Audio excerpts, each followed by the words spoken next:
Bonsoir les frères et sœurs en Jésus-Christ et c'est votre émission Être une voix pour les sans-voix aujourd'hui et nous tenons à bénir Dieu par rapport à toutes choses et vraiment nous sommes dans la joie d'être encore parmi vous aujourd'hui.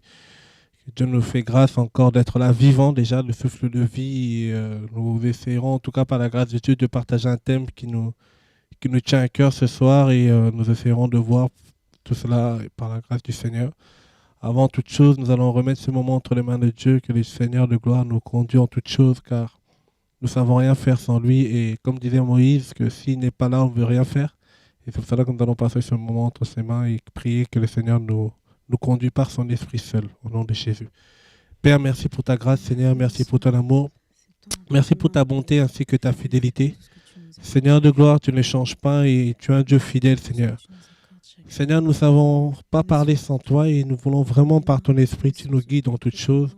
Nous venons devant de ton trône, nous demandons encore ta grâce, qui est ta main puissante, Seigneur. Père, nous croyons, Seigneur de gloire, mon Dieu, que tu parles encore dans ces temps de la fin, Seigneur. Nous croyons, Seigneur de gloire, que tu veux encore nous communiquer ta pensée. Nous croyons, Seigneur de gloire, nous voulons, Père de gloire, mon Dieu, parler pour ceux qui ne peuvent pas parler, Seigneur de gloire, mon Dieu. Simplement être des instruments entre tes saintes mains. Seigneur, tu es un grand Dieu, nous sommes tes petits-enfants. Humblement, nous venons devant de ton trône. Que ton règne vienne, que ta grâce nous accompagne. Et nous emmenons toute pensée captive à l'obéissance de ta parole. Enseigne-nous encore tes voies, pour que nos cœurs ne pêchent pas contre toi, Père. Au nom de Jésus, Père. Amen. Bonsoir, ma sœur Odéline. Bonsoir, Lufiane. Comment vas-tu? Mes frères et sœurs. Oui. C'est vrai qu'aujourd'hui, nous glorifions Dieu par rapport à, en tout cas par rapport à tout ce qui se fait. Ça fait longtemps qu'on ne s'est pas revus sur notre chaîne notre temps d'émission Être une voix pour les sans-voix. Mais ce qui est sûr, c'est que le Seigneur est toujours là et il se glorifie dans toutes choses. Et il y a des fois aussi des moments où le Seigneur nous permet de faire ce qu'on doit faire avec lui et passer un peu un temps aussi avec lui. Et nous tenons vraiment à le rendre gloire par rapport à la mission qu'il a permis au niveau du Congo en août, au niveau de la prison de Makala, par la grâce de Dieu. À l'heure d'aujourd'hui, en tout cas, il y a près de 400 détenus qui prennent des cours d'alphabétisation et nous voulons rendre gloire au Seigneur par rapport à ce qu'il fait. Et c'est là que quand la Bible dit réellement qu'il faut jamais négliger les faibles commencements, ben, c'est une réalité. Comment ça a commencé, comment aujourd'hui ça continue. Et de voir aussi des frères comme notre frère, comment on appelle ça, Stéphane avec Déo, le travail qu'ils font au niveau spirituel. L'assemblée aussi grandit parce que la Bible nous dit que là où il y a le Seigneur, il y a aussi la croissance numérique, non pas pour faire un méga church, mais c'est plus pour former des disciples parce que le Maître revient. Et à l'heure d'aujourd'hui, il y a par la grâce de Dieu des écoles de disciples, hein, comme le Didasco au niveau d'ici, qui les gens se forment, les gens répondent à l'appel. Le dernier témoignage que j'ai pu entendre là-bas, ça m'a tellement touché, où c'est les directeurs de la prison aujourd'hui qui demandent aux responsables un peu qui gèrent au niveau de l'Assemblée qu'est-ce qui se passe, parce que les détenus, quand ils sortent, il y en a un, par exemple, Odéline, qui était libérable, mais là, il s'est dit, non, je ne vais pas sortir parce qu'il y avait il y avait un mois de didasco au niveau de la prison. On lui a dit maintenant, mais là, monsieur, vous êtes libérable. Il dit, non, il faut d'abord que je finisse le cours du didasco pour pour que je sois formé, parce que quand je vais sortir, j'ai besoin de cette nourriture. Et après, le directeur de la prison est parti voir les responsables qui gèrent un peu les structures au niveau de la prison par la grâce de Dieu. Mais qu'est-ce qui se passe ici? Mais comment ça fait que les gens ne sont même plus pressés de sortir? Ça veut dire que quand il y a Jésus, on n'est pas pressé. Non, non, quand on y a Jésus, on n'est pas pressé parce qu'on a soif, on a faim, on a besoin de lui. Et quand tu vois ça, ça m'a vraiment encouragé. Je tiens encore à bénir le Seigneur par rapport au travail qu'il fait, par rapport aux frères et sœurs qui sont vraiment investis au niveau du Congo. Et encore, on a eu des nouvelles aussi au niveau de la Maca et tout ce que Dieu fait au niveau des prisons. Par la grâce du Seigneur, le Seigneur, c'est le travail qu'il nous demande d'accomplir pour la gloire de son nom. Et on voit par sa grâce qu'il continue, il continue, il continue. Par rapport aux enfants de l'orphelinat, par la grâce de Dieu, on a pu inscrire en tout cas pour l'année scolaire. À l'heure d'aujourd'hui, vous savez que l'orphelinat, ça fait depuis janvier 2005, nous avons commencé, nous sommes en 2015. Par la grâce de Dieu, 10 ans de travail. Et à l'heure d'aujourd'hui, à l'heure que je vous parle, on a eu près d'une vingtaine de bacheliers, des enfants qui étaient rentrés à l'âge de 6-12 ans, aujourd'hui qui ont leur bac. Je tiens encore à Dieu. glorifier le Seigneur par rapport à cela. Moi-même, des fois, je suis perdu, dans le sens où je dis Seigneur, on ne pensait pas que les choses allaient arriver à ce niveau-là. Et faut dire simplement, quand Dieu travaille, on voit sa main. En fait, Dieu veut. On est simplement des instruments où lui, quand il met son sceau, les autres choses ne peuvent que se faire et on voit le travail, on bénit, on rend gloire à son nom. Et à l'heure d'aujourd'hui, je tiens à annoncer, et puis bon, comment Dieu aussi fait, la plupart maintenant font des études un peu en province et d'autres aussi nous suivent. Et il y a d'autres témoignages, d'autres qui veulent maintenant, par la grâce de Dieu, se marier. Et je dis, Seigneur, ça nous rajeunit tout ça. Mais ce qui est sûr, c'est que Dieu est fidèle. On a pu travailler aussi avec d'autres structures partenaires au niveau du Congo. Et par la grâce de Dieu, près d'une centaine d'enfants ont été inscrits par vos dons, par vos soutiens, vos prières. C'est beau. Par la grâce de Dieu, en tout cas, on a pu dépenser près de 12 000 euros pour inscrire les enfants à l'école. On a dû aussi, comme on appelle ça, acheter les fournitures scolaires, des kits scolaires pour les enfants. Et vous savez, nous sommes dans un pays où les enfants, pour aller à l'école, sont en uniforme. On a dû aussi confectionner les uniformes pour eux, pour qu'ils puissent aller à l'école. Et tout ça, ça s'est fait grâce à vos prières, grâce à votre soutien et surtout grâce à vos dons. Et on tient vraiment à glorifier son nom pour vos prières. Je tiens vraiment à préciser pour vos prières parce que, comme l'apôtre Pierre pouvait dire, j'ai ni l'or ni l'argent. En gros, l'argent et l'or ne peut pas amener la solution dans un travail que le Seigneur nous demande d'accomplir par sa grâce. Et on tient encore à vous demander en ce soirée, en tout cas, de continuer à prier pour le travail, continuer à prier pour les gens qui sont sur le terrain, continuer à prier aussi pour ces enfants. On veut vraiment, comme on avait dit, notre vision de base, que ce soit des enfants qui sont comment on appelle ça, des citoyens à part entière, qui participent à l'évolution du travail qui peut se faire dans leur pays, des enfants qui étaient abandonnés. Aujourd'hui, Dieu fait un travail dans leur vie et on peut que bénir le Seigneur et bénir le Seigneur par rapport à tout ce qu'il fait, par rapport à tout ce qu'il accomplit. Et au niveau du Congo, en tout cas, et au niveau du Mexique aussi, le travail continue. En tout cas, vous avez pu voir par rapport à nos divers réseaux sociaux, le travail qui se fait dans le sens où, au niveau du Mexique, au niveau de Madagascar, au niveau du Mali, au niveau de l'Haïti, voilà, on vous a un peu, par la grâce de Dieu, montré tout le travail qui se fait. Le site, il est en train de se retravailler et je sais que Dieu est fidèle. Et vous savez aussi que depuis janvier, depuis, je pense, juin, là, par la grâce de Dieu, deux autres associations sont nées. En gros, je prends une pensée pour le Grenier Solidaire, pour la réserve de Sarcelles, pour toutes les structures qui sont nées, et puis aussi pour la Voix des Sans-Voix, où tu travailles, Odeline. Explique-nous un peu, c'est vrai que... Explique-nous un peu ton travail au niveau de la Voix des Sans-Voix. Tout d'abord, je voulais remercier vraiment le Seigneur pour tout ce qu'il nous met à cœur de faire, pour toutes les prières aussi qui sont faites Amen. pour les âmes qui sont en attente du Seigneur. La Voix des Sans-Voix, donc c'est une association qui a été créée selon la vision de Chora et puis après même la tienne. Dans la vision du Seigneur, ouais. Seigneur, oui, plutôt. Et Dieu passe par des hommes, bien sûr. C'est sorti Oui, du pain quotidien dans le visionnaire, M. Chora. Donc voilà. Donc nous, on est vraiment au devant de la scène. On travaille pour le Seigneur, pour la gloire du Seigneur. On a commencé à faire donc les visites des plus démunis, donc tout ce qui était les sans-abri. Moi j'ai commencé à Porte-Maillot. Ça fait quelques temps que tu travailles avec nous alors. On t'a jamais vu. Ok, non, moi je suis dans les coulisses moi. Ok, non mais Dieu est fidèle, ouais. Nous tous on aimerait bien être là, mais bon. À un moment ou l'autre, on est obligé de faire un rendu par rapport au travail que le Seigneur fait, dans le sens où il y en a qui nous soutiennent aussi par rapport au travail. Nous sommes dans l'obligation, en tout cas, de vous rendre compte, d'être transparent dans le travail que vous nous donnez. Par exemple, là, quand on parlait tout à l'heure du Congo, on a dépensé près de 15 000 euros par rapport au travail qui se fait. Là, si on parle de la Voix des Sans-Voix, c'est vrai que vous avez été... vous travaillez dans l'autonomie, comment Dieu vous met les choses à cœur, mais financièrement, pour l'instant, ce n'est pas toujours pratique. Vous dépendez plus ou moins du travail, des finances au niveau du pain quotidien. C'est-à-dire par mois, on essaie de vous donner 2 000 euros pour faire fonctionner le travail. On dit toutes ces choses, effectivement, c'est simplement faire un rendu. Aujourd'hui, on va partager sur ce que le Seigneur nous met à cœur. Mais avant de parler de toutes ces choses, nous devons vous faire un rendu du travail qui se fait. Au niveau de la Voix des Sans-Voix, ben, tu as commencé à Porte-Maillot. Oui. Ok. Donc, Quel était ton ressenti par rapport à ce travail au niveau de Porte-Maillot? Comment ça se passe à Porte-Maillot un peu? bah, c'était le soir, donc Mhm. c'était pendant l'hiver, Oui, donc c'est la les trêve tournées hivernales. hivernale. Ok. Ouais, voilà. Et bah, c'était distribution de De thé, boissons chaudes. café, Mhm. boissons chaudes, hein, Mhm. et puis des petites pâtisseries. Mhm. Et surtout, après, échanger avec les plus démunis. Il y avait combien de sans-abri plus ou moins dans les maraudes au niveau de Porte-Maillot?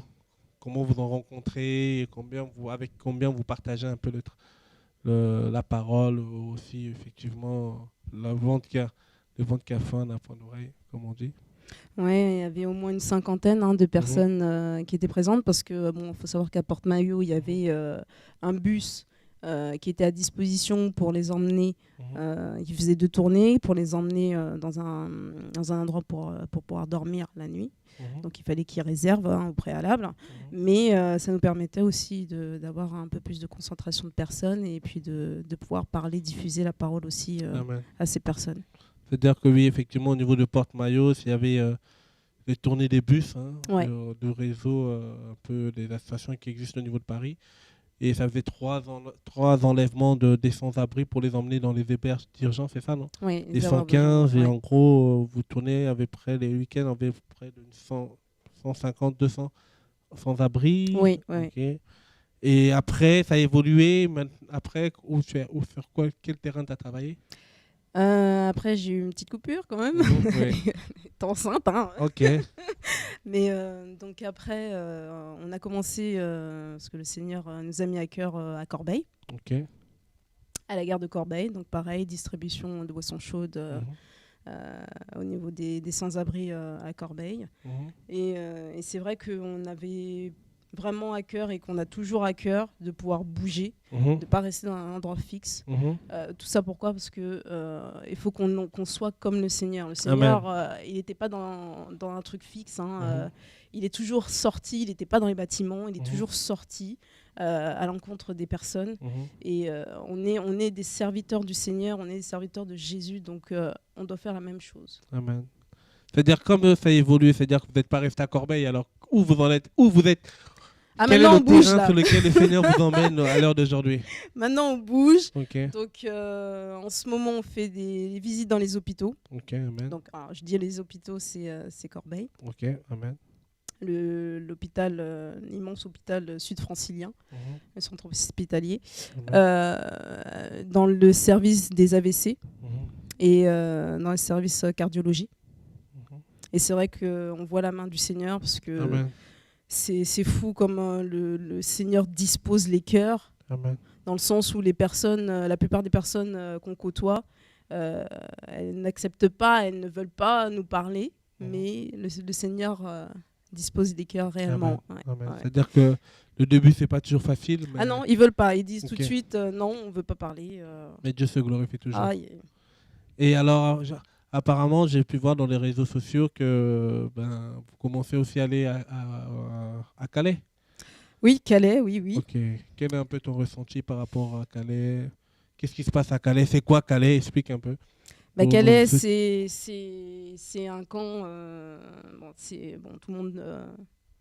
Si les gens ne connaissent pas, Mhm, Calais est un port, c'est un lieu d'échange où il se fait du commerce, hein, les camions passent pour les marchandises, il y a des échanges commerciaux, mais il y a aussi cet endroit de passage entre la France et l'Angleterre. Et c'est vrai qu'il y a un camp qui est... Enfin, il y a plusieurs camps suite à tout ce qui se passe, hein, ce que vous voyez dans le monde, des réfugiés qui sont venus, qui ont fui la guerre, qui ont fui des atrocités, des choses qu'ils voient chaque jour, voilà, qui ont fui toutes ces choses pour trouver un refuge, soit dans la France ou espérer pouvoir traverser au niveau de l'Angleterre. Et donc là-bas, on était dans un camp qui s'appelle la Jungle, où il y a beaucoup de réfugiés de tout pays, hein, Syrie, Afghanistan. C'est hallucinant. Donc les personnes font avec ce qu'elles peuvent avoir. Hein, Apparemment, il y en a près de 4000. Oui, il y en a près de 4000. Donc c'est pas petit. C'est les personnes. Ce qui m'a beaucoup touchée là-bas, c'est qu'ils nous ont dit ils ont besoin d'un respect. Et c'est vrai que on est là tous les jours, même votre voisin ou même une personne que vous côtoyez, n'importe qui. Que même moi, que je peux côtoyer n'importe qui. On a besoin d'un respect entre nous. On n'est pas des animaux, c'est ce qu'il nous rappelait. On n'est pas des animaux. Ils ont souffert, ils souffrent encore parce qu'on leur a fait croire. C'est des dures épreuves parce qu'ils viennent de loin, leur parcours, ils traversent. Effectivement, nous qui habitons la France, c'est vrai que ceux qui nous regardent, nous regardent un peu partout dans le monde. Au niveau de la France, il y a un peu l'immigration qui est en train de sévir, dans le sens où les personnes essayent de trouver l'Eldorado, comme on dit, en France. France, ils marchent des fois des jours pour des mois à pied. Il y en a qui nous réclament des chaussures, toutes ces choses-là. C'est pas toujours facile, frère. Et c'est vrai qu'il faut que nous regardez. Vous êtes peut-être chez vous devant un ordinateur, mais sachez que il y en a bientôt l'hiver qui arrive, bientôt on est en plein automne, mais bientôt vient l'hiver. Et imaginez-vous habiter dans une cabane, habiter dans des bâches pendant l'hiver et sans avoir d'électricité, sans avoir, comment on appelle ça, le chauffage, sans avoir toutes ces choses. Ce confort qu'on a. Ce confort qu'on peut avoir, c'est pas facile. On rappelle qu'on a été en plein pluie, puis la boue partout, et ça passe, c'est pas facile, c'est vrai, mais quelles dures épreuves. Oui, dures épreuves, et malgré tout cela, ce qui m'a beaucoup frappé, c'est le sourire, l'accueil. Amen. L'accueil de ces personnes, ils n'avaient rien. Alors que c'est vrai que nous, on se plaint, même moi, hein, la première à se plaindre, oui, j'ai pas ça, j'ai pas... Mais eux, ils n'ont rien. Ils ont perdu leur famille, ils ont perdu des tas de choses. Ils n'ont rien, ils se sont retrouvés sans rien. Et... Mais il y en a même qui vont se dire, mais parce qu'il y en a qui nous regardent aussi, qui ne connaissent pas le Seigneur, ils vont se dire, mais attends, t'es bien gentil, Loufiane, mais si Jésus existe, pourquoi il y en a qui vivent ces épreuves-là? Parce que vous nous parlez de Dieu, vous nous parlez de Dieu, mais si ton Dieu existe, pourquoi il y a toutes ces choses? Il y en a qui peuvent se poser des questions. Je pense que tu en as dû rencontrer des personnes qui ne croient pas en Dieu, donc on appelle athées, entre parenthèses, parce qu'ils croient quand même en eux-mêmes, mais bon, sinon ils seraient même plus en vie sur la terre. Mais ils vont te dire, la première chose qui sort souvent, si Dieu existe, pourquoi il y a tant de ces choses? Si Dieu existe, pourquoi des enfants meurent en traversant? Si Dieu existe, pourquoi il y a toutes cette détresse, cette misère, comment on appelle ça, ces épreuves que ces gens peuvent vivre, nous fois des enfants qui n'ont rien demandé? Pourquoi peuvent vivre ces situations-là? Mais ces personnes-là que j'ai envie de m'adresser aussi, peut-être à des frères et sœurs aussi, qui passent par des tribulations et qui commencent même à remettre des fois leur vie chrétienne en question. Oui, tu étais converti, mais regarde, avant d'être converti, peut-être tu avais des situations, tu avais l'argent, tu avais une vie, un train de vie bien, tu vivais ta vie. Mais bizarrement, quand tu viens à Jésus, malheureusement, il y en a qui t'ont fait comprendre que si tu viens à Jésus, tu auras beaucoup d'argent, tu vas être riche, tu auras tout. Mais bizarrement, tu viens à Jésus, tu n'as même pas des fois de quoi t'acheter du pain. Et beaucoup de gens, par rapport à ces situations, remettent même Dieu en question. Ils peuvent aussi des fois remettre leur foi en question. Et je sais aussi qu'il y en a qui me regardent. Peut-être que tu es chez toi, peut-être que tu t'es converti, mais malheureusement dans le sens où, selon toi, hein, comme on dit, la réalité n'est pas la vérité, mais je parle plus de la réalité que tu vis. Après, on parlera de la vérité derrière. Alléluia. C'est d'abord la réalité parce que c'est ce qu'on voit, ce qui est physique.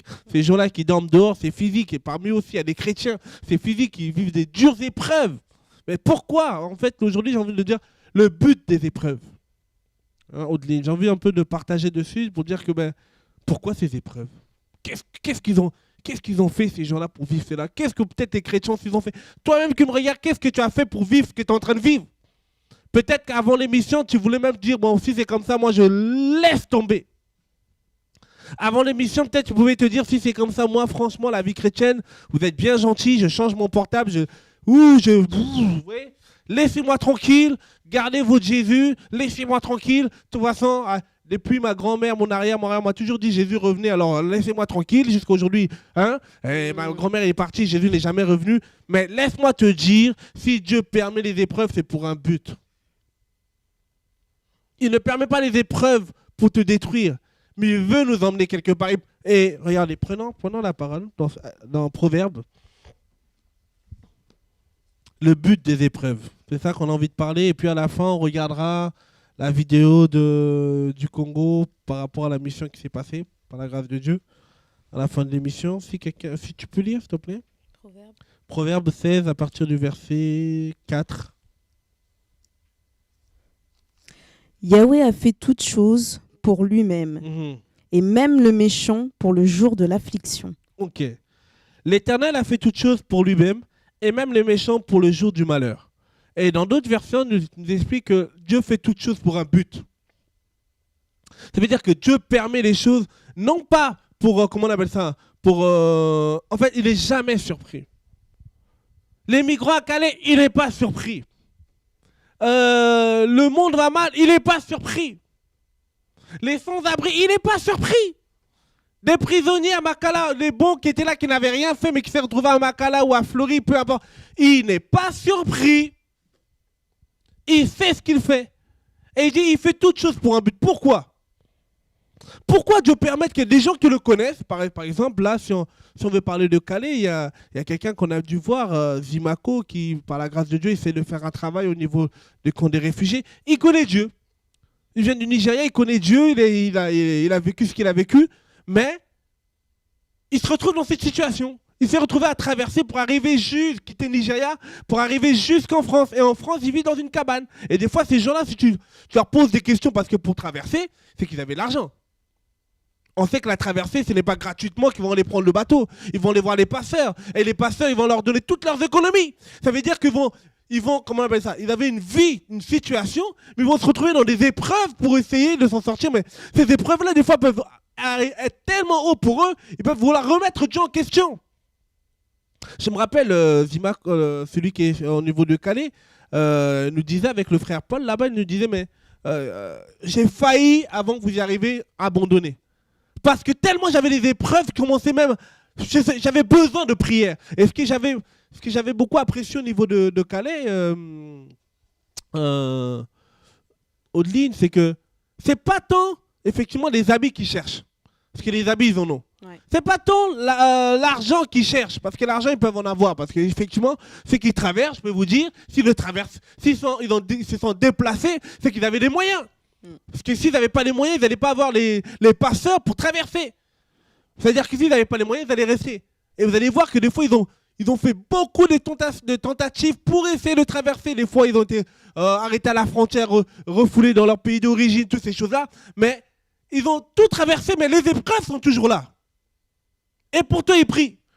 Et manque de peau pour cet homme, peut-être que quand il était en Nigeria, il y a toujours ce vendeur de rêves, ce vendeur de foi, qui vont lui dire, viens, touche-moi, je vais prier pour toi, tu auras ton visa. Il va toujours avoir ces gens qui vendent des rêves. Oui, je vais prier pour toi, Dieu va te donner un visa, mes camarades. Oh. Parlons sérieusement. On va prier pour quelqu'un pour que Dieu donne un visa. Or que Marie, dans comment on appelle ça?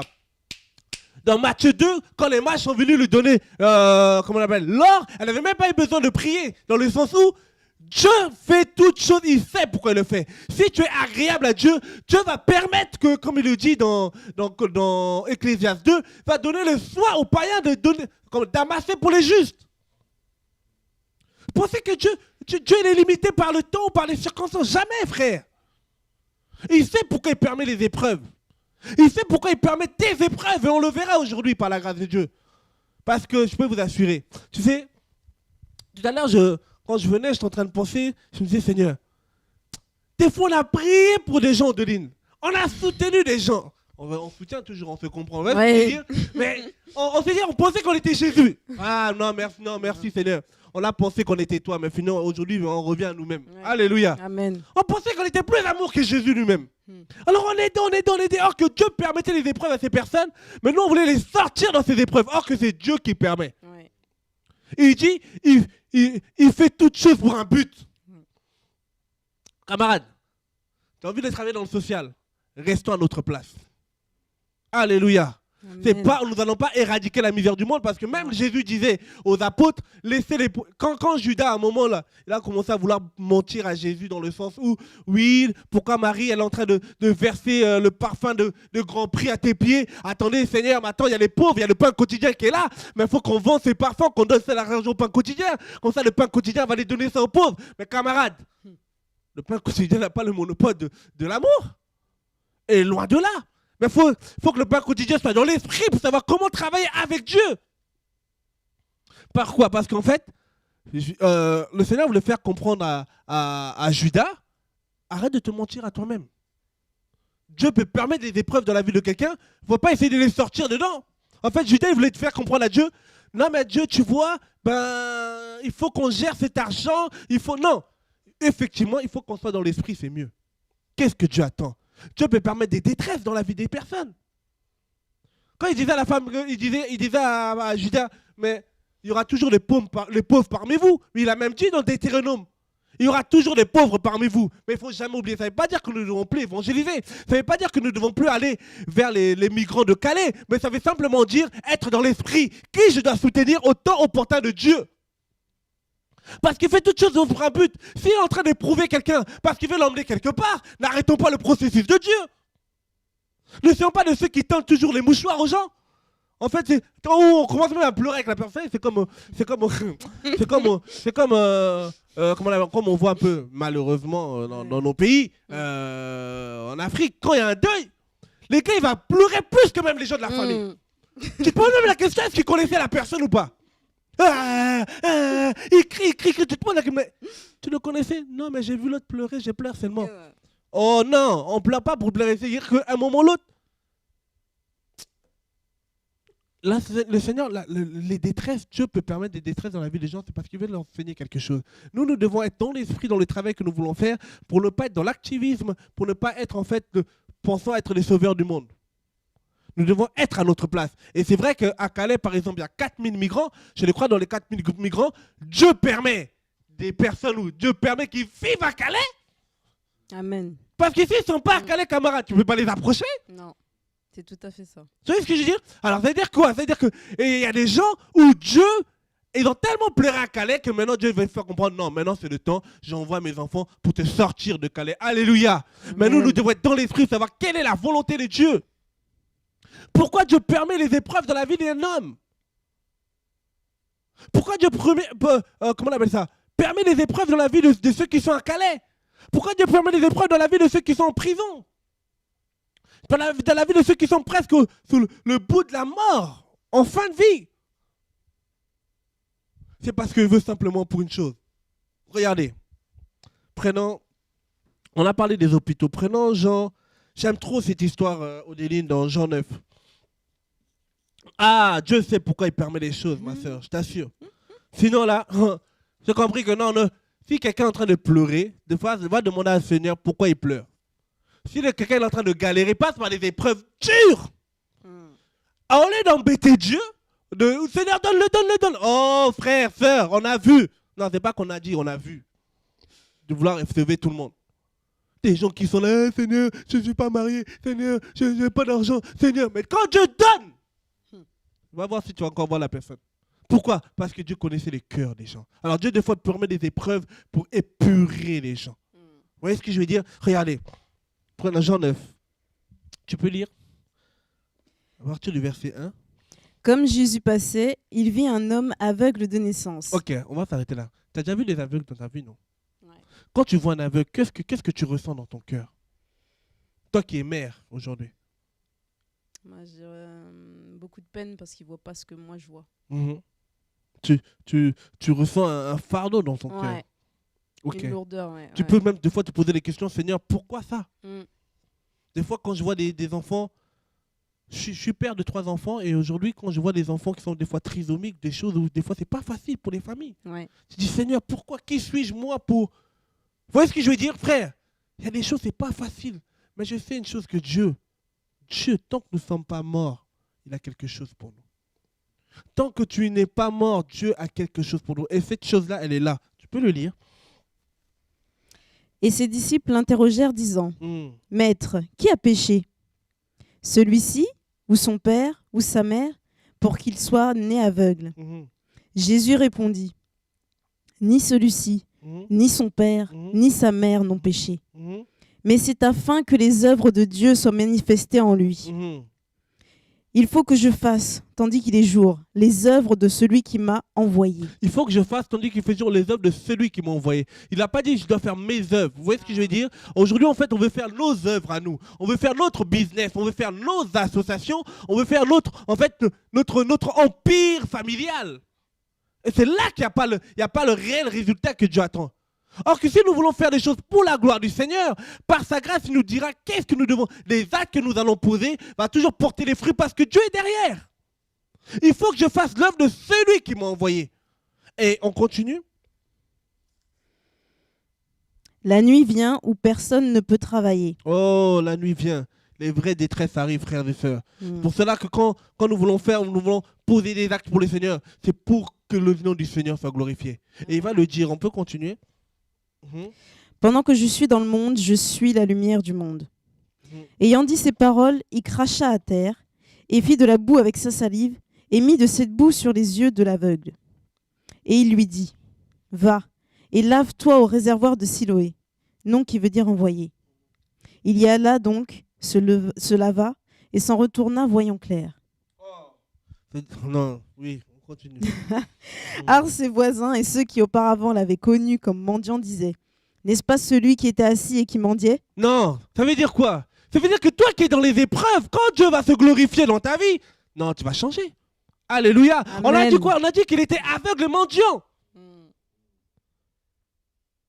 Les épreuves que tu vis, la galère que tu vis, frères et sœurs. L'autre fois, je témoignais dimanche avec mes frères à Courcouronne, je leur disais, mais on est là, on rigole avec tout le monde.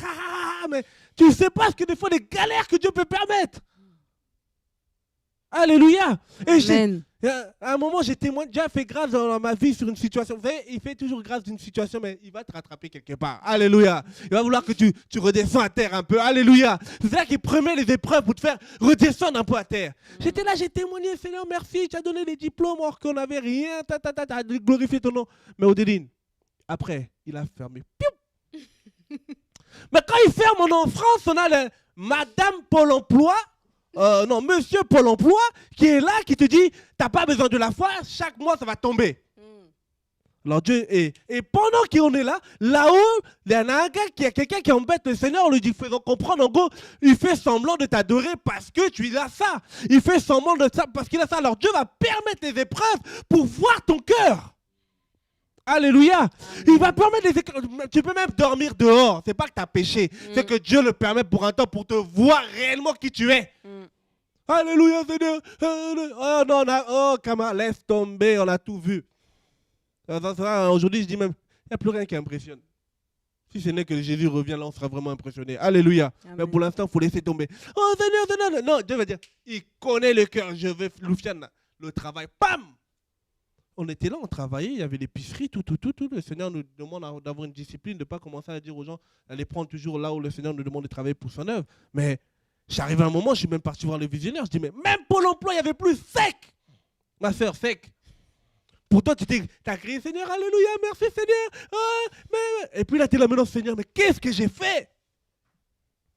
Alors, il va permettre des épreuves pour t'enseigner quelque chose. Alléluia. Et quand tu as bien compris la leçon maintenant, et quand il ouvre là, il faut laisser. Alléluia. Oh non, quand il ouvre là, tu as seulement le sourire. Alléluia. J'ai compris maintenant pourquoi Dieu avait permis à Abraham d'attendre avant qu'il y ait le sourire d'Isaac. Alléluia. Il va permettre l'Ismaël pour voir qui tu es réellement. Il va permettre les épreuves pour sortir la rébellion en toi. Alléluia. Ismaël. Il y a trop d'Ismaël cachés. Ils se cachent quand tout est beau, ils se cachent. Ils font semblant, c'est des Ismaël. Mais Dieu veut des Isaac, les sourires. Il veut les gens qui resplendissent la gloire de Dieu. Il veut les lumières, les gens qui apportent la lumière. Mais pour apporter la lumière, frère, pour apporter le sourire, pour sourire, là, faut qu'on te fasse du bien pour sourire. Est-ce que quelqu'un va sourire seulement gratuitement, il est là, il rigole. Non, c'est parce que Dieu l'a fait du bien quelque part. Alléluia. Ou quelqu'un l'a fait du bien, quelqu'un a donné ce qu'il voulait, il va sourire. Et il y a tellement de choses. On est là, on dit, le frère, le camarade, d'où on vient là? Non, on va continuer. On était là aussi, des épreuves que Dieu va permettre. J'avais des épreuves où j'ai pu vivre dans ma vie. La plus grande épreuve que je peux dire, en tout cas, c'était le permis, ma soeur. Ah, ça, c'est difficile. Hein. Et moi, j'ai eu. Non. J'étais, même avant d'être converti, j'avais déjà passé, j'étais inscrit. 10 ans après. Et je peux te dire, l'argent que tu sors pour le. Comment on appelle ça? Les heures de conduite. J'ai envie d'encourager quelqu'un. Alléluia. Voilà, pour dire c'est possible. Moi, témoignage vivant. Et 6-7 fois. Et à des moments, je disais, la 4e fois, j'ai dit, Seigneur, je vais t'adorer comme je t'ai jamais adoré. Si tu me donnes mon permis. Et il n'a pas donné aussi. Maintenant, tu vas faire quoi? Après, la prochaine fois, je dis, Seigneur, je vais faire jeûne de retraite. Comme on apprend les gens maintenant, des systèmes, vous voyez ce que je dis? Si tu jeûnes 3 jours, c'est sûr que Dieu va répondre. Fais une prière qui va boucher le trône de Dieu. J'ai jamais vu ça, mais bon, dans la Bible, quand on montrait ça, on a plus dit dans Ésaïe 43, 26, plaidons, on s'en parle toi-même pour te justifier. On n'a pas dit que Dieu va faire une prière qui va bouger son trône. Laisse tomber. Et malgré ça, 4e fois, pas de permis encore. Mais je dis, mais Seigneur, tu l'as dit. J'ai péché où? J'ai fait quoi, Seigneur? C'est quoi? Non, t'as rien fait. Il veut t'apprendre que calme. Après, je disais des prières aussi, Seigneur, si tu donnes le permis, je vais aller visiter les gens comme j'ai jamais visité.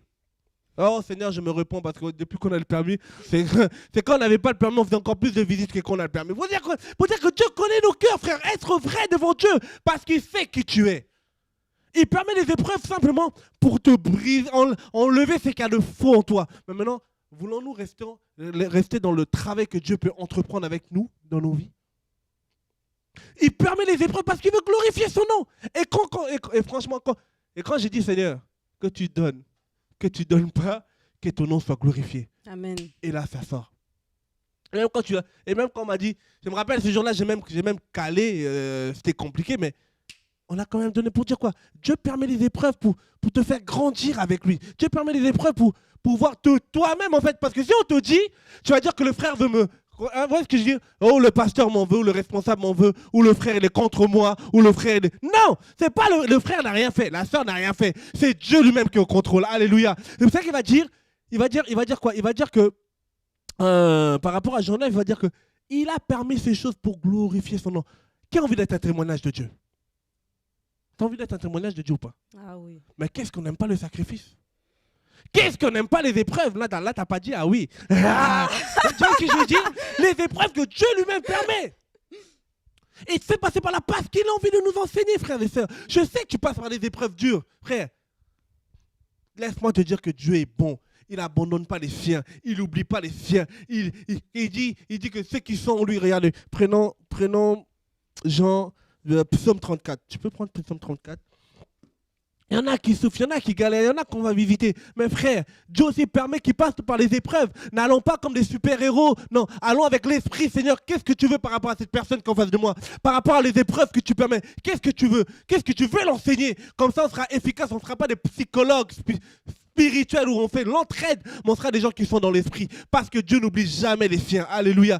Dieu n'oublie jamais les siens. Dieu, les siens, ne galèrent jamais dans le sens où il permet un temps, parce que la Bible le dit, il y a eu un soir, il y a eu un matin. D'abord, il faut le soir, après, il faut le matin. Alors, pour le temps du soir, arrête de paniquer, arrête de remettre ta foi en question. Dieu est derrière le contrôle. Dieu est au contrôle, mais ce qu'il te demande, c'est que tu sois fidèle à lui. Regardez, qu'est-ce qu'il va dire? Psaume 34. Le but des épreuves dans nos vies. Le but que le Seigneur permet qu'on puisse voir des gens aussi qui galèrent. Parce qu'il nous a aussi sorti de quelque part. On peut lire Psaume. Le Psaume 34, je pense. Psaume 34. Oui. Je pense le verset... Psaume 34 au verset 9, si tu peux lire. Le but des épreuves, frère. Goûtez et voyez combien Yahweh est bon. Mmh. Béni est l'homme qui se confie en lui. Mmh.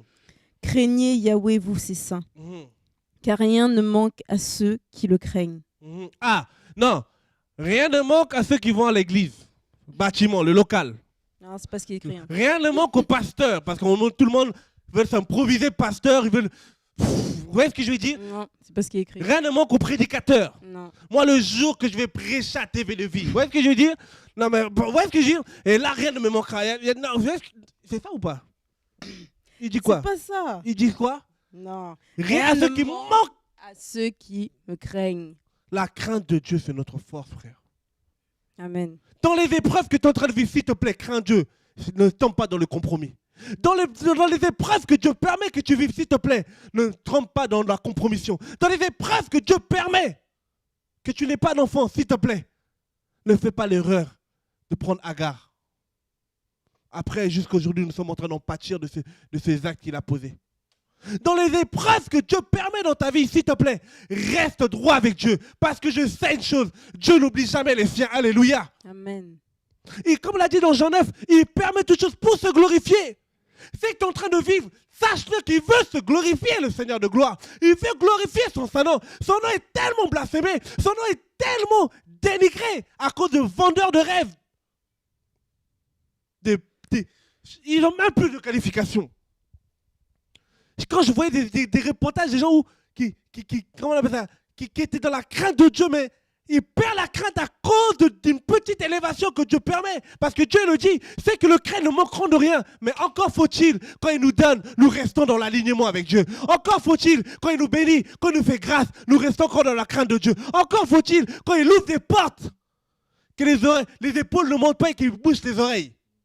Vous voyez? Tellement les épaules sont montées, ça bouge les oreilles, il n'entend plus. Et il dit, ceux qui craignent Dieu, ils auront toujours ce que... En gros, ça veut dire quoi? Arrête de pleurer, arrête d'utiliser les mouchoirs pour rien, essuie tes larmes, crains Dieu et avance au nom de Jésus. Alléluia. Amen. C'est ça que le Seigneur nous demande. Jusqu'à quand? Quand tu vois des fois, tu vois des frères et des sœurs, jamais il y a quelqu'un que tu peux voir. Ah, mais Dieu est bon, alléluia, Dieu se glorifie. Ça va, frère? Ah, les épreuves. Les combats, frère, les combats. Mais c'est quand tu vas nous donner la joie? Alléluia. La joie de l'éternel dans ta vie. Frère, ça va? Ma soeur, ça va? Mais toujours je peux comprendre une fois, mais 10 fois Non, ce n'est pas le Dieu de la Bible. Le Dieu de la Bible, il nous fortifie. Le Dieu de la Bible, il démontre sa gloire parce qu'il y en a qui ont besoin de voir Jésus à l'œuvre. Alléluia. Amen. Par ta vie. Comme le dit l'apôtre Paul dans 2 Corinthiens 3:3, des lettres écrites. Pas des gens qui fatiguent en disant, moi Jésus, Jésus, et puis quand tu vois leur vie, il n'y a rien. Et il dit, ceux qui craignent Dieu. Et il va dire qu'on peut continuer. Verset 10. Craignez Yahweh, vous ses saints, car rien ne manque à ceux qui le craignent. Les lionceaux éprouvent la disette et la faim. Mais ceux qui cherchent Yahweh ne manquent d'aucun bien. Combien de gens craignent Yahweh aujourd'hui? Aujourd'hui, on a plus des adeptes. On a plus que Dieu me parle, des idolâtres.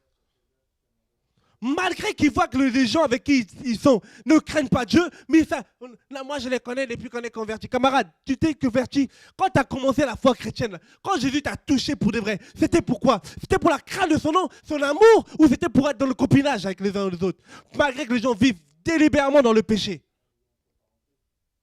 Avec les Grecs, je suis grec pour gagner les Grecs, moi je ne deviens pas grec. Le travail que je dois faire, c'est de savoir comment je travaille pour que dans tout ce que je fais, selon Colossiens 3:7, ce soit pour la gloire du Seigneur. Et que les gens, quand ils voient les bonnes œuvres que Dieu glorifie, qu'ils glorifient le Seigneur. Alléluia. C'est pour cela que Dieu permet ces choses. Il permet les épreuves dans ta vie parce qu'il veut te faire grandir. Mais il dit que ceux qui sont en Dieu, ceux qui craignent Dieu ne manqueront de rien. Et il dit, les lionceaux souffrent de disette ou de faim.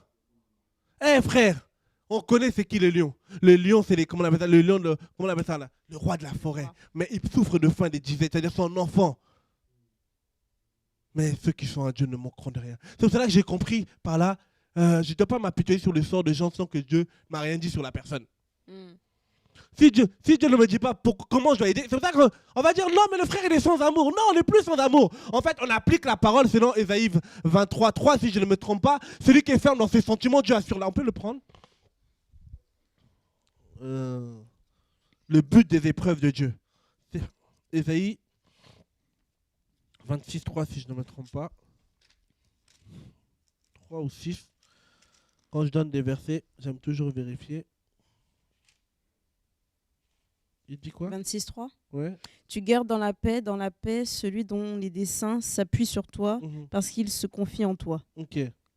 Ceux qui s'enferment dans ses sentiments, Dieu assure la paix.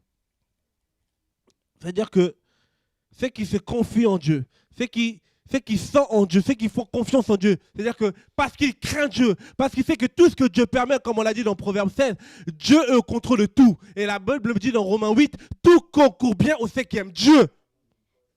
Alors que quand on va à Calais, on dit Seigneur, qu'est-ce que tu veux? Qui t'a envie de donner le sourire? Qui t'a envie de le dire, tiens, ferme Dieu avec toi? Dans le sens où même si tu es en train de galérer, Dieu est derrière. Quand on a vu le frère Vima, on a dit, mais on était un peu charnel au début. Tu veux quoi, des habits? Tu veux quoi? Tu veux quoi, des boissons? Tu veux quoi? Tu veux quoi? Tu veux quoi? Non! Et dans l'esprit, on comprend en fait ce que Dieu veut, que la lumière arrive à Calais. Amen. Alléluia. Il veut que la lumière arrive à Calais. Et c'est pour cela qu'on prie Dieu. Bientôt, on va mettre une tente à Calais. Et l'église de... Oh non, laisse tomber. Il y aura le feu. C'est le feu là-bas. Attends, c'est ça? C'est ça. C'est pas que ça pitié, ils sont là, ils ont pitié des gens, non. Parce que quand l'apôtre Pierre, les gens qui étaient remplis de l'esprit, ils disaient pas j'ai le compte en banque blindé. Parce que j'ai vu des gens qui arrivaient avec des conteneurs d'habits. Ouais. J'ai regardé notre pauvre voiture, tout ce qu'on avait avec Xavier, je dis mais Seigneur, bon on est venu, ok, d'accord. On a dit bon qui veut les habits? J'ai vu 200 personnes presque déjà faire une queue. On avait même peur, on était qu'à 4, on dit Seigneur, on va ouvrir le coffre, ils vont tout finir en 2 minutes. Et c'est là que le Seigneur interpelle et dit, c'est pas tant les habits c'est vrai, parce que le ventre qui a faim n'a point d'oreille, mais c'est pas tant ça qu'ils cherchent. Ils cherchent d'abord la lumière, alléluia. Amen. Parce que là-bas, il y a des autres qui ont construit leur temple, mais nous voulons construire le temple dans le cœur des gens au nom de Jésus. Parce que Dieu permet les détails, il sait pourquoi. Va permettre la division de la quelqu'un, il sait pourquoi, parce que ceux qui sont lui ne manqueront de rien. Mais il va permettre un moment de dire parce qu'il veut glorifier son Saint-Nom. Alléluia. Amen. Il peut même permettre la mort. Il y en a eu dans la Bible. Rappelez-vous de Lazare. Quelle dure épreuve pour la famille. Tu disais même, attends, mais ton ami est mort et toi tu... Hein? Mais Dieu va dire quoi? Arrêtez de pleurer. Arrêtez de vous lamenter. Il dit quoi? Il a dit à Marie, tu ne sais pas qui je suis? Beaucoup oublient Dieu dans leurs épreuves. Beaucoup veulent qu'on compatit à leurs épreuves alors que Dieu ne veut pas que tu compatis. Dieu veut simplement le faire comprendre que je suis là pour qu'il marche dans la foi de Christ. Alléluia. Amen. Arrêtons de... ma soeur, frère, moi, j'ai toujours dit, viens pleurer chez moi. Attends. Il y a les plus grandes épreuves pour les plus grands soldats de Christ. Alléluia. Amen. Dieu permet les plus grands combats pour ces grands guerriers. Alléluia. Dieu permet les vrais combats pour les vrais légionnaires spirituels. Amen. Donc cela, arrête de pleurer. Il va dire quoi, Lazare? Lazare, non, il va dire, prenons ça, Jean 2. Jean 12, si je ne me trompe pas. Le but des épreuves dans nos vies. Jean 12. Et c'est ce que le Seigneur vraiment m'enseigne ces derniers jours, ça me donne encore, oh là là. Jean 12, je ne me trompe pas, même pas Jean 11, à partir du verset 4. Après avoir entendu cela, Jésus dit, cette maladie n'est point à la mort, mais elle est pour la gloire de Dieu. Alléluia. Afin que le Fils de Dieu soit glorifié par elle. Ça veut dire quoi? Pour toi, ça veut dire quoi? Ça veut dire il permet les épreuves, pourquoi? Ouais. Pourquoi? Pour que sa gloire se manifeste. Non, pour qu'on pleure sur la... On vient aussi, comme ils font les autres, là, comme on fait au pays. Et Lazare est mort, nous allons... C'est ça? Non. Et comme je disais tout à l'heure, tu vois, ils vont même crier plus que la famille. Même la famille, ils sont là tranquilles. Mais non, il a dit, c'est pour que Dieu se glorifie, frère. Quelle épreuve tu es en train de vivre? Non, une petite pause là. Quelle épreuve tu es en train de vivre? Pourquoi tu es en train de pleurer? Pourquoi tu te lamentes? Pourquoi tu remets la vie chrétienne en question à cause de 2 petites épreuves? Tu n'as même pas vécu comme Job, mais tu es déjà en train de pleurer, tu es en train même de vouloir arrêter la foi. Tu n'as rien vécu comme Job. Tu as déjà vécu la mort de tous tes enfants? D'accord, peut-être tes parents, mais les enfants? Tu as déjà vécu ça? Tout?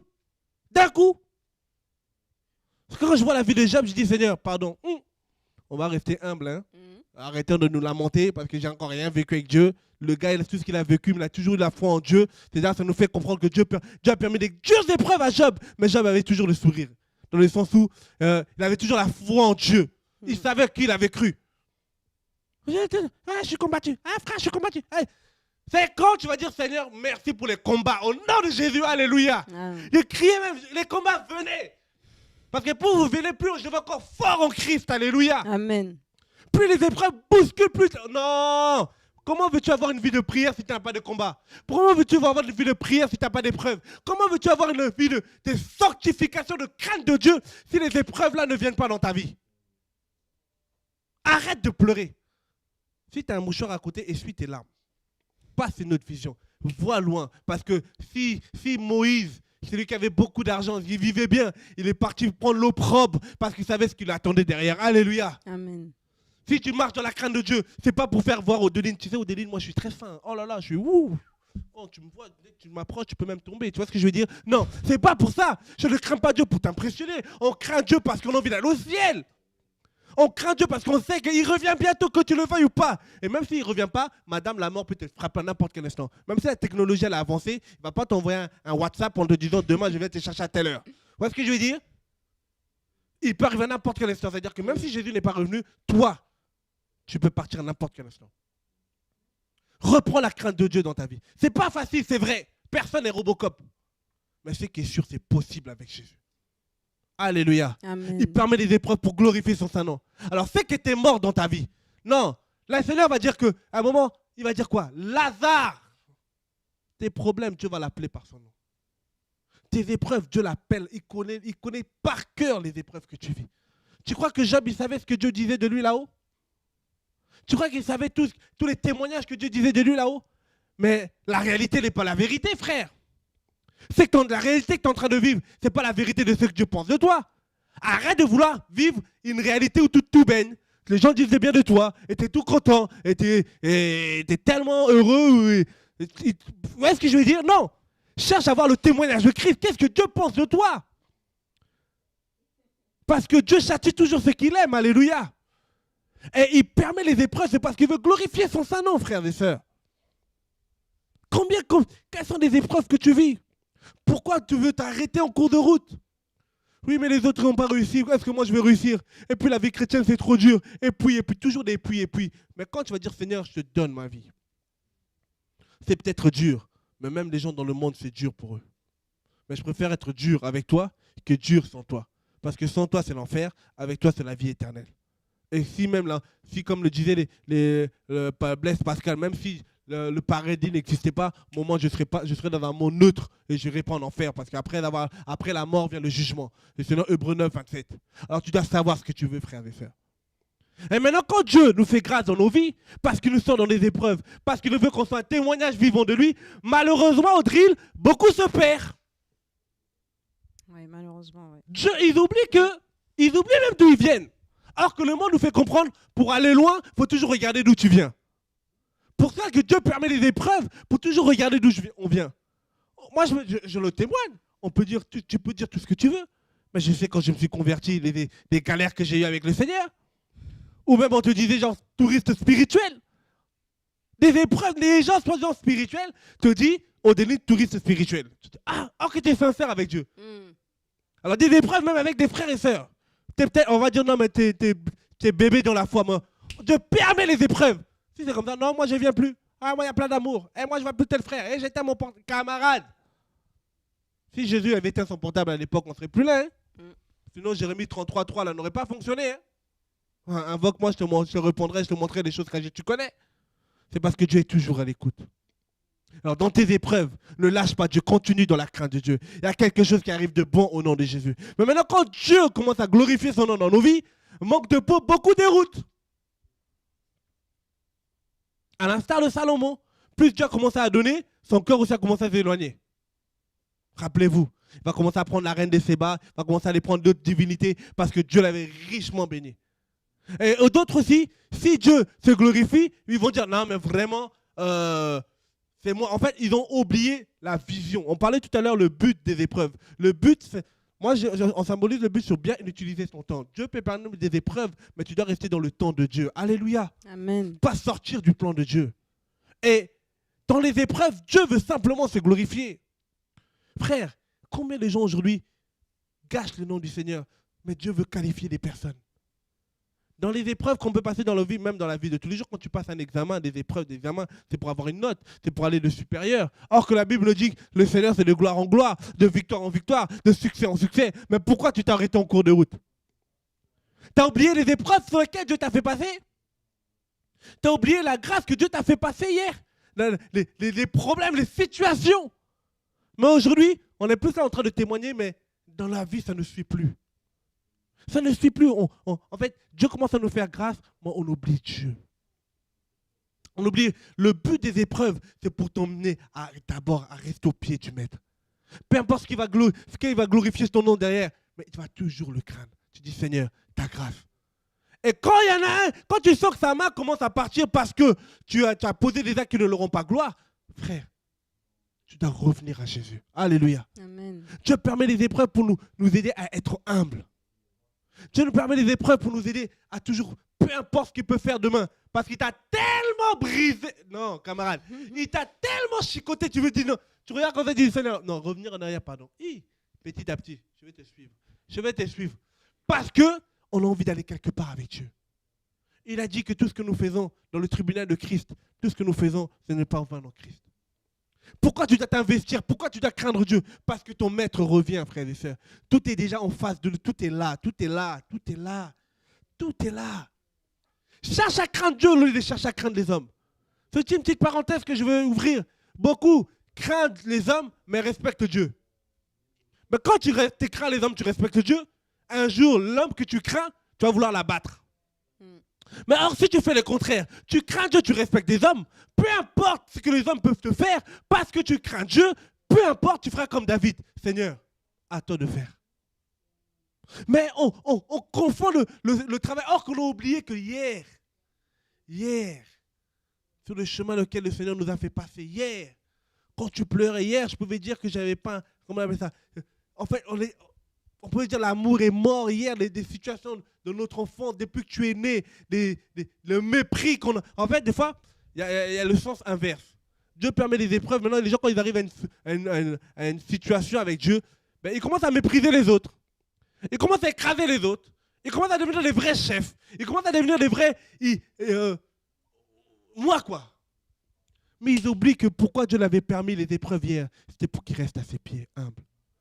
C'est comme il disait aux enfants d'Israël, souviens-toi que tu étais étranger toi aussi en Égypte. Souviens-toi comment tu as galéré en Égypte. Souviens-toi comment tu as fouetté en Égypte. Maintenant que tu es en Jésus, s'il te plaît, reste humble. Alléluia. Amen. Maintenant que Dieu te fait grâce dans la vie, frère, Dieu c'est de gloire en gloire.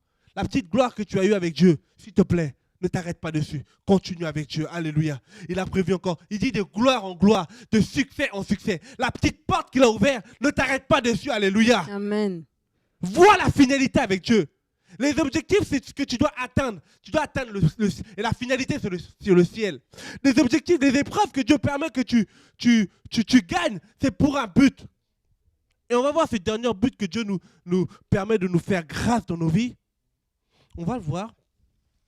Pour finir, dans un passage dans Genèse 12, s'il te plaît. Le but des épreuves dans notre vie, frères et sœurs.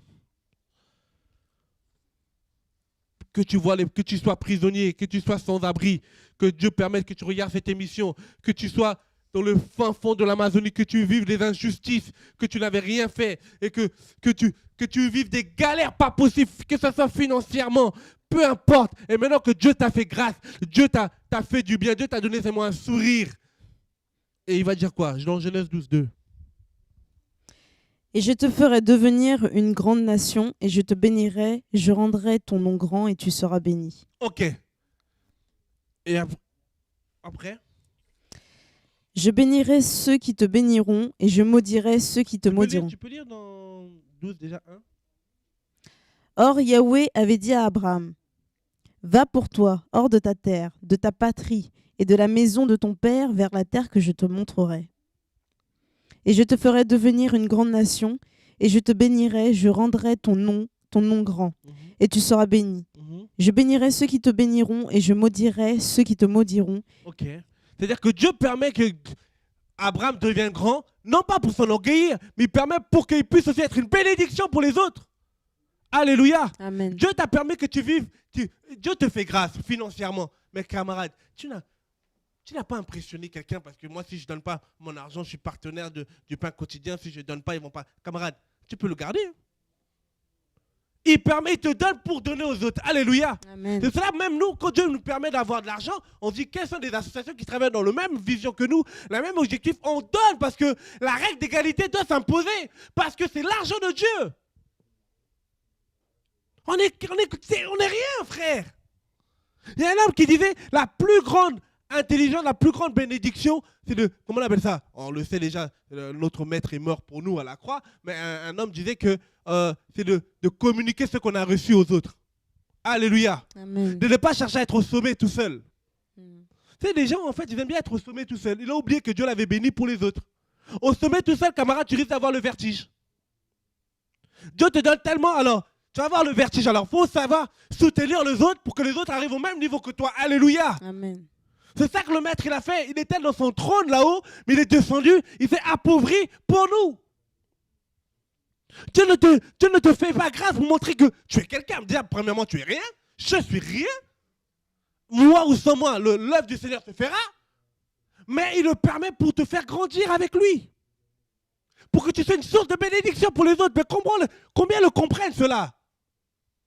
Dieu les fait sortir des... Quand ils n'avaient rien, ils étaient humbles. Oh, qu'est-ce qu'ils... Mais quand Dieu commence à les bénir, que ce soit matériellement, financièrement, que ce soit sur tous les aspects, mais tu ne peux plus les parler. Moi, j'ai eu quelqu'un que j'ai connu dans ma vie. À l'époque, il était très assidu dans l'Assemblée des Saints. Mais quand Dieu l'a permis qu'il ait des entreprises, tu sais ce qu'il me disait, Odeline? J'ai plus le temps. Tu sais, je vais te donner l'argent pour que toi, tu ailles mettre les offrandes pour moi. Je dis, ça veut dire quoi? Ça veut dire... Vous voyez? Tu ne peux même plus l'approcher, quoi. Déjà d'une, et de dire, il n'a plus le temps pour s'en mettre. Or que Dieu te bénit pour être une bénédiction. Dieu te fait grâce. Peu importe tes domaines, peu importe où tu es, ça peut être sur le travail, ça peut être dans ta vie, les grâces spirituelles que tu peux avoir que les autres n'ont pas. Qu'est-ce que tu fais pour que le royaume de Dieu avance? Cherche pas à être le seul à faire ces domaines-là, à avoir ce talent-là. Rappelle-toi comment tu as galéré même pour en arriver là. Jamais quelqu'un est arrivé quelque part où du jour au lendemain, il est ce qu'il est. Jamais. Alors là, moi, je n'ai pas encore vu. Si tu es comme ça, c'est que tu es comme Adam. Tu commences grand, tu finis dans le péché. Mais avec Jésus, notre deuxième Adam, il a commencé petit, il a fini dans la gloire. Alléluia. Amen. C'est ça qu'il dit, fidèle dans les petites, il sera dans les grandes. Dieu va permettre des épreuves pour te faire grandir, frère. Et après, pour dire aussi 2 Corinthiens. Alors, il a permis tes épreuves hier. C'était pour être une bénédiction pour les autres. Pour mettre en place des structures pour soutenir les autres. 2 Corinthiens 9, arrêt d'égalité. 9, verset 8. Et Dieu est puissant pour vous combler de toutes sortes de grâces, afin que, possédant toujours tout ce qui vous est nécessaire, vous abondiez en toutes sortes de bonnes œuvres. Vous abondiez en toutes sortes d'orgueil. Vous abondez en toutes sortes de mépris envers les autres. Non, mais moi, je suis le responsable du pain quotidien. Par la grâce de Dieu, il y a eu la voix des sans-voix. Il y a eu... alors maintenant, il ne faut plus parler. Je suis Monsieur Loufiane, attention, mais tu es rien. Devant le Seigneur, on n'est rien. Et même devant les hommes, on doit être rien aussi au nom de Jésus. Amen. Alléluia. Amen. Parce que plus tu t'abaisses, plus Dieu l'emmène quelque part. Amen. Après, tu commences à raconter ton CV, tu sais. Tu sais quoi? Mais On ne fait rien, c'est Jésus à lui seul la gloire. Alléluia. Amen. Si Loufiane n'était pas là, quelqu'un d'autre allait faire ce qu'il a à faire. Au nom de Jésus. Parce que c'est Dieu qui a la tête. Et il dit, toute chose bonne, enfin, en fait, il te bénit pour toutes bonnes œuvres. Pour pas que tu sois orgueilleux. Pour pas que tu montres que toi tu y as. Pour pas que tu montres que tu nous sors ton CV. Qu'est-ce qu'on en a à faire de ton CV, camarade? Qu'est-ce qu'on en a à faire de tes richesses? Sois humble, parce que quand tu vas partir avec cet orgueil, c'est l'enfer. Il dit, il fait Proverbe 7, il a fait toutes choses. Il fait les gens que Dieu bénit financièrement ou matériellement ou spirituellement aussi. Mais c'est pour aussi communiquer la grâce aux autres. Il ne faut pas qu'ils croient que les gens sont devenus c'est domestique parce qu'il a la grâce. Parce qu'il prie pour quelqu'un tombe, et alors maintenant, monsieur veut croire que c'est lui. Alors on peut parler aussi dans le sens spirituel. Alors maintenant, j'ai vu les choses là, quand je reviens de Kiel, j'étais encore... Là-bas, tu n'as même plus de voix. Là-bas, tu es tellement désemparé. Tu dis, Seigneur, aide notre pays. Et que Dieu nous aide. Pour dire quoi? C'est que Dieu te fait grâce. Mais le gars, il oublie qu'avant d'être dans ce niveau-là, il galérait, il marchait même pieds nus. Mais maintenant, il parle seulement de témoigner pour s'enorgueillir. Ce n'est pas pour témoigner, pour dire que Dieu est grand. Maintenant, tout ce qu'il fait, c'est pour sa gloire. Alors, Dieu permet ces épreuves-là. Alors, à nous de saisir pourquoi Dieu permet ces épreuves. Pourquoi Dieu permet que tu galères. Regardez comment l'apôtre Paul a galéré dans son parcours aussi à un moment. Et regarde, on peut parler de l'apôtre Paul, si vous regardez 2 Corinthiens 10, son parcours, comment il a galéré. Mais il s'est donné pour les autres. Il a compris que déjà Dieu va l'apprendre le grand qu'il était, quelqu'un qui va l'enseigner, qui va le prier pour lui déjà, c'est Anania, quelqu'un qui n'était rien. Dieu l'a bien brisé pour maintenant l'emmener quelque part avec lui. Alléluia. Amen. C'est très important, frères et sœurs. Et je vais m'arrêter là aujourd'hui. On va prendre un dernier verset et puis on va s'arrêter là aujourd'hui. Ce que je voulais vous faire dire, frères et sœurs, vous qui souffrez, vous qui galérez, ou vous que Dieu a fait grâce. Tout à l'heure, on a dit les gens qui passent dans les galères. Maintenant, les gens qui sont sortis des galères. Les gens qui sont sortis des détresses. Les gens que Dieu a fait grâce aujourd'hui. Mais il y a tellement de gens de haut parce qu'ils ont oublié qu'hier, ils étaient aussi comme ces jeunes. Hier, ils étaient comme ces migrants. Hier aussi, ils ont galéré. Hier, tu étais même sans papier en France. Tu te cachais, tu ne sortais même pas. Maintenant, il y en a qui galèrent comme toi, Austerlitz. Jamais même tu as plus 1 minute de prière pour eux. Alléluia. Jamais tu n'as même pris 1 minute de prière. Je ne parle même pas de ton argent. Je ne dis même pas de l'ambition. Prendre 1 minute de prière pour ces gens qui galèrent. Ces gens qui ont perdu leurs enfants. Des gens qui vivent des situations terribles. 1 minute de prière. Père, soutiens ces personnes dans leurs épreuves. C'est tout ce qu'on demande. Pour pratiquer toutes les bonnes œuvres. Dieu t'a fait grâce. Peu importe, ça peut être financier, matériel, spirituel. Dieu te fait grâce de la connaissance qu'il te donne. Tu fais quoi avec? Tu fais quoi avec, frère? Oh, on ne réforme. Laisse tomber. Et trop de slogans dans la bouche, mais il n'y a plus la vie de Christ. Pourquoi? Parce qu'il n'y a plus la crainte de Dieu. C'est qu'il nous manque beaucoup aujourd'hui, parce que Dieu les fait grâce dans un domaine peu quelconque, mais il n'y a plus la crainte de Dieu. Ils commencent à mépriser Dieu. Ils n'ont même plus le temps de passer 1 minute dans sa présence. Ils n'ont plus la révérence devant Dieu, parce qu'ils ont oublié où Dieu les a sortis. C'est pour cela que Dieu permet des fois des galères grandes pour les personnes. Il sait que lui, si je le sors de là avant l'heure, et l'orgueil va tellement l'attraper et il risque de se perdre avant le temps. Frères et sœurs, restons humbles au nom de Jésus. Restons humbles au nom de Jésus.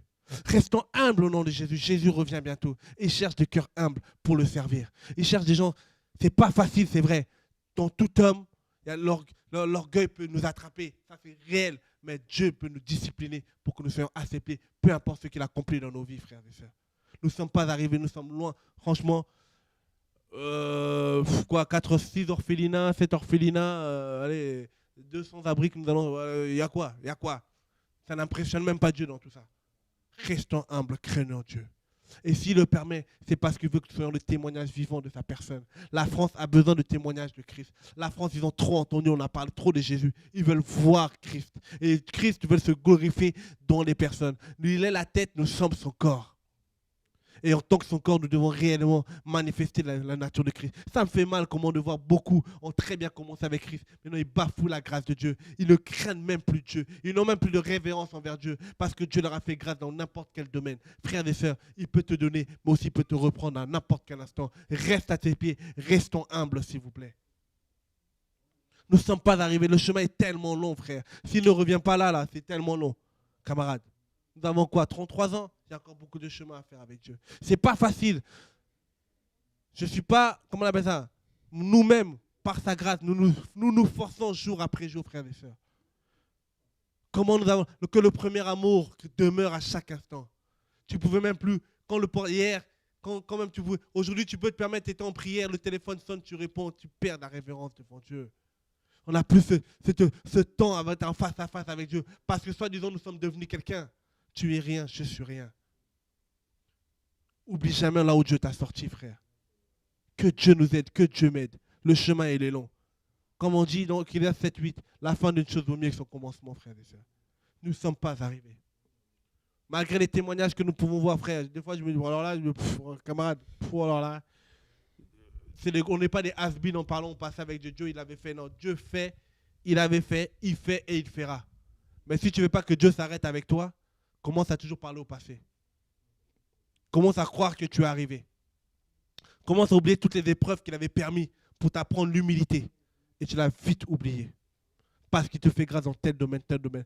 Mais j'ai une bonne nouvelle pour toi, Odéline, et on va s'arrêter là aujourd'hui. C'est que dans la Bible, il y en a peur, malgré que Dieu leur avait fait grâce dans leur vie, ils sont restés intègres au nom de Jésus. Amen. Malgré les grâces, les diverses grâces, que ce soit financières, spirituelles, matérielles, peu importe ce que Dieu faisait dans leur vie, ils sont restés humbles. Et nous avons besoin de voir ces personnes. Nous avons besoin de ces témoignages. Père, aide-nous à garder ces témoignages. On va le lire dans 2 Chroniques.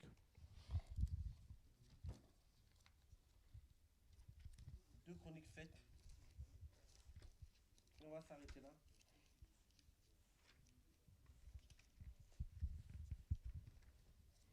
2 Chroniques 17, 5 à 6, tu peux lire. On va s'arrêter là.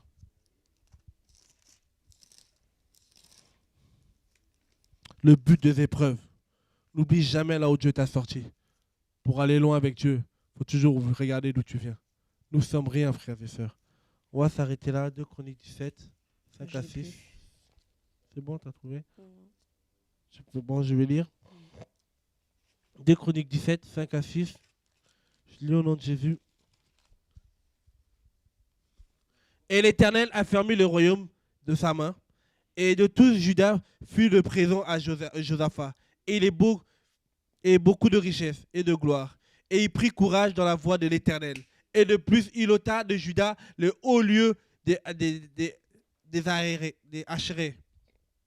Pour dire quoi? Ça veut dire que Josaphat, peu importe ce que Dieu a fait dans sa vie, peu importe la grâce qu'il avait, peu importe les finances qu'il pouvait avoir, mais son cœur ne s'est jamais écarté de Dieu. On peut le lire dans le verset 17. Lis, hein. Lis, parce que je trouve pas. Ok. Vers la fin, on dit que Josaphat alla grandir. Il a fait beaucoup de travail. En gros, Josaphat restait toujours intègre envers Dieu, mais Josaphat est resté toujours dans les voies du Seigneur. Frères et sœurs, peu importe ce que Dieu a accompli dans nos vies, restons dans ces voies, s'il vous plaît. Le chemin, il est long. Nous sommes jeunes. Nous voulons aller long avec Dieu.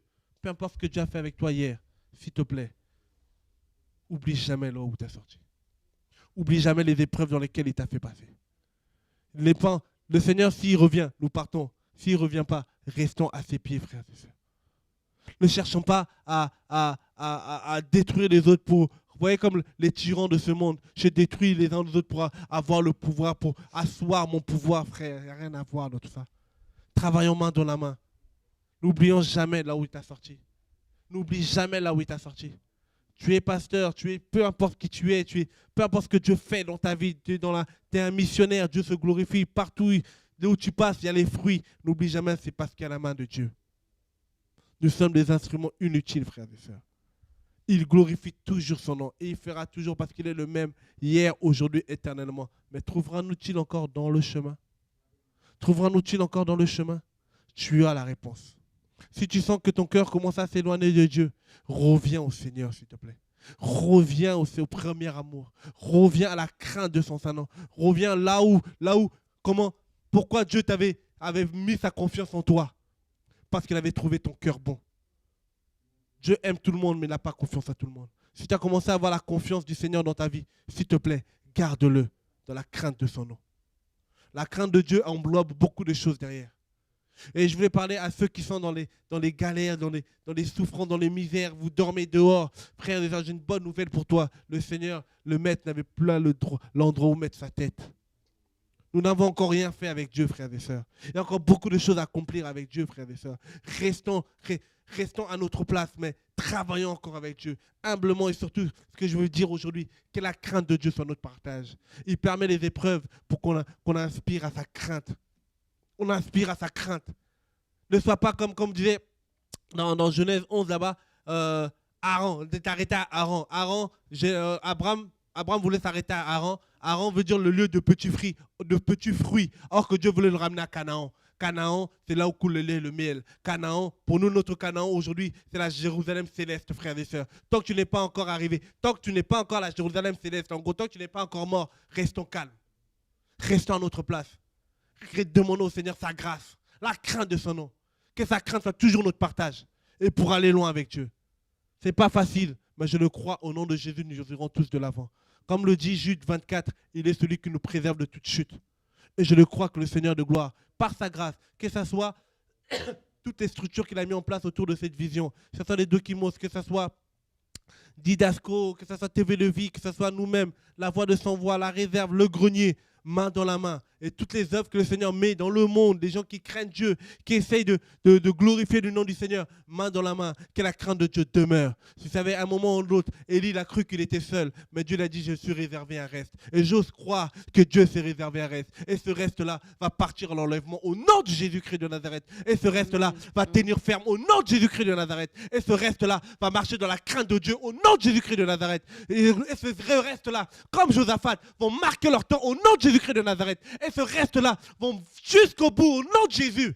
Et je le crois. Et que la France connaîtra que le Dieu de gloire est réel et vivant. Si TF1 a pu faire passer des émissions qui ont dénigré le nom du Seigneur, je crois le même TF1 va repasser des émissions, des choses qui glorifient Dieu au nom de Jésus. Amen. Parce que Dieu, c'est un Dieu de prêter. Il se sert de cela pour glorifier son nom. Et je le dis et je le prophétise, Seigneur. C'est même Rosemarc là, qui a mis une émission qui a dénigré le nom du Seigneur. On est là. Ton nom sera glorifié. Et je le crois, la France sera touchée au nom puissant de Jésus-Christ. Parce qu'il y a un reste qu'il n'a pas fait sur ses genoux. Que Dieu nous garde. Que Dieu nous prête encore une vie par sa grâce. Que Dieu vous garde, vous qui êtes dans les quatre coins du globe. Faisons l'œuvre du Seigneur. Glorifions le nom de Dieu. Soyons à ses pieds. Faisons une chose. Craignons Dieu et respectons les hommes. Ne faisons pas l'inverse. De craindre les hommes et respecter Dieu. Ça veut dire quoi, craindre les hommes? Être dans l'idolâtrie, être dans les fauxeries, être dans des faussetés pour avoir l'approbation des hommes. C'est ça, craindre les hommes. Mais quand tu crains Dieu, peu importe, même si les gens ne te déconsidèrent, parce que tu crains Dieu, ils changeront de langage, comme cet aveugle-né. On a commencé à dire que, on a commencé le même qu'on négligeait, mais ils ont changé de langage. Comme Lazare était devenu un témoignage vivant. Dieu veut faire de toi un témoignage vivant. Il t'a fait passer par des épreuves terribles. Tu as peut-être violé, tu as peut-être vécu des atrocités, mais laisse-moi te dire, parce que tu n'es pas encore mort, Dieu n'a pas dit son dernier mot avec toi. Mais quand il glorifiera son nom dans ta vie, s'il te plaît, reste à ses pieds, crains toujours son nom, parce que ceux qui sont en lui ne manqueront jamais de rien. Que Dieu vous bénisse, bon courage. À la prochaine émission, être une voix pour les sans-voix. Et je sais une chose, que Dieu est le Dieu de gloire. Quand il dit une chose, il accomplira. Et que cette vision ira de l'avant. Je dis encore merci Seigneur pour le travail qu'il fait. Merci Seigneur pour les âmes qui touchent au nom de Jésus. Merci Seigneur pour Calais. Merci Seigneur aussi pour l'équipe de Dokimos avec qui nous essayons de faire un travail au niveau de Calais. Merci Seigneur aussi pour la mission du Canada aux États-Unis. Merci Seigneur aussi pour les frères du Canada qui font aussi un travail au niveau du pain quotidien Canada. Et je sais une chose, que ce soit à New York, peu importe là où vous êtes, ce n'est pas toujours facile. Non. Je sais une chose, Dieu est au contrôle. Quand Dieu commence une œuvre, il le ramène toujours à la perfection. Nous ne sommes pas encore arrivés. Là où vous avez commencé, que ce soit les épiceries, là où vous êtes implantés, ne restons pas cloisonnés entre nous. Non, portons toujours des fruits au nom de Jésus.